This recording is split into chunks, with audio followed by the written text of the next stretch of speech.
Salut à tous, j'espère que vous vous portez bien. Mon nom est Ulrich Koussembe, membre de l'US Army Reserve en tant que 68 Delta. Aujourd'hui, nous allons parler des maladies disqualifiantes dans le service militaire américain.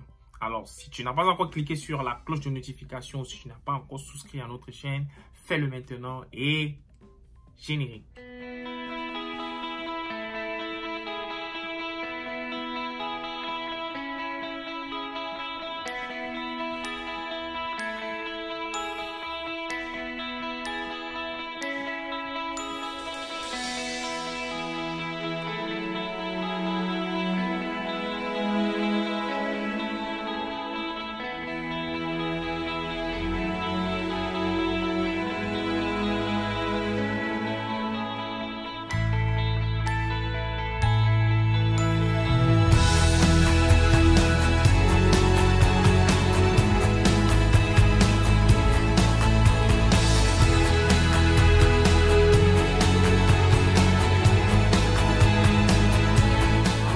Après avoir bien sûr passé votre test ASVAB, vous avez causé avec votre recruteur, il vous a promis monts et merveilles.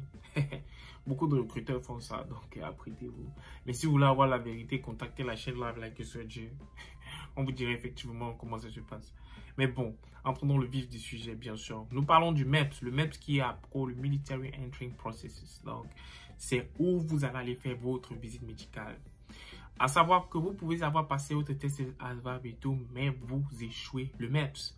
Mais aujourd'hui, nous allons parler de ce qui fâche un peu, quoi, les maladies disqualifiantes. La première maladie disqualifiante que l'on voit le plus souvent au MEPS, c'est le cas de l'asthme. Le cas de l'asthme.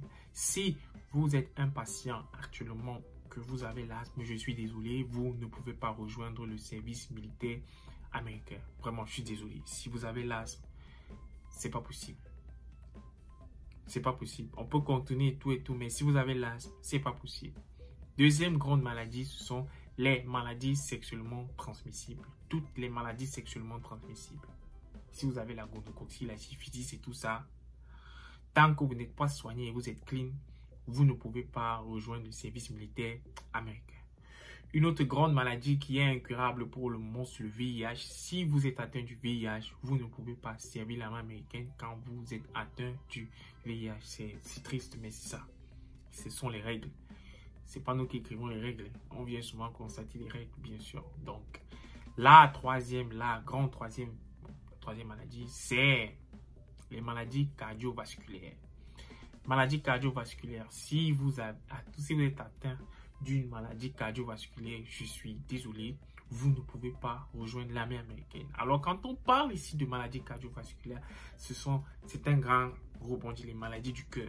Mais si vous souffrez peut-être d'hyper ou bien d'hypotension et que vous avez un moyen par lequel vous pouvez ramener votre tension à la normale, il y a encore une chance pour vous. Contactez généralement votre médecin ou bien votre physical practice pour que vous puissiez voir ces différents aspects-là. Et ce que je recommande à tout le monde qui désire rejoindre le service militaire et qui a des doutes sur sa santé, faites d'abord un bilan de santé auprès de votre médecin avant d'aller au MEPS. Parce que quand vous aurez fait votre bilan de santé, bien sûr, vous allez voir les différents paliers ou bien les différents éléments sur lesquels vous devez voir si vous pouvez les corriger, si ces facteurs sont contrôlables ou non contrôlables pour que vous puissiez rejoindre bien sûr le service militaire américain. Alors voilà les différentes grandes, il y en a encore d'autres mais c'est très rare. Voilà les différentes maladies bien sûr que vous ne pouvez pas rejoindre le service militaire américain si vous avez tout ça. Mais aussi, il y a un grand facteur que parfois en Afrique, on néglige parce qu'on se dit entre parenthèses, hein, ce sont les choses de douane, les trucs comme ça. Aux États-Unis, c'est quelque chose de super important.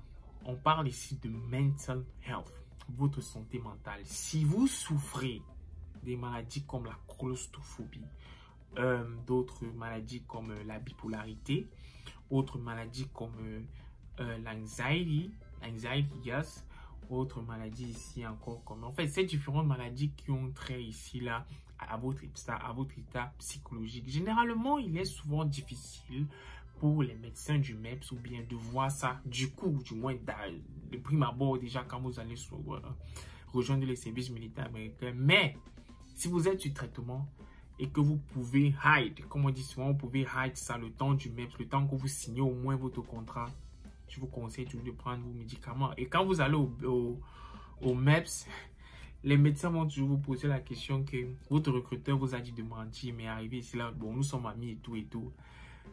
Mon conseil, c'est faites ce que votre recruteur vous a demandé de faire, parce que votre recruteur veut votre bien et veut son bien, parce que un recruteur a un certain nombre de soldats qui doivent faire join à la fin de chaque mois. Et si vous partez là-bas, mess up et tout, ça ne sera pas vraiment cool. Et c'est toujours aussi bien pour vous, quoi, parce que rejoindre le service militaire américain, c'est bénéfique pour toute une génération.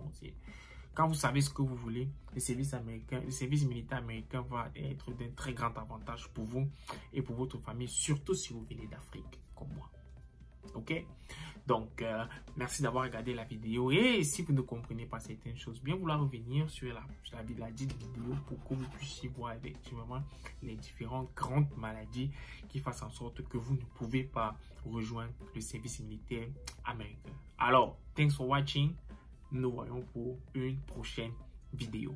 Ciao, ciao la famille.